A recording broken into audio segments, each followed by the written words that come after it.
मित्र, या जगात ईश्वर असो वा नसो तुम्ही विचार करण्याची गरज नाही.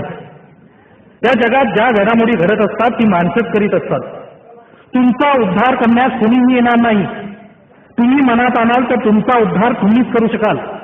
पंढरपूर, त्र्यंबक, काशी, हरिद्वार त्या ठिकाणी यात्रा करून, एकादशी, सोमवार वगैरे उपवास करून, शिवलीलामृत, शनी महात्म्य, गुरुचरित्र इत्यादी पोथ्यांची पारायण करून तुमचा उद्धार होणार नाही.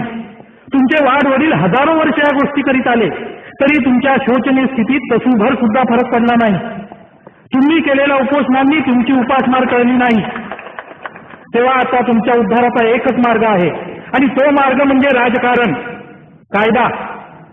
पोटभर अन्न, राहण्यात जागा, द्रव्यार्जनाचं साधन तुम्हाला मिळत नाही. याला कारण देव किंवा दैव दोन्हीही नाही.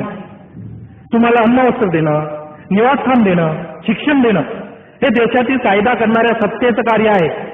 सर्व सुखांचा आधार कायदा आहे. तेव्हा कायदा करण्याची शक्ती पूर्णपणे हस्तगत करा.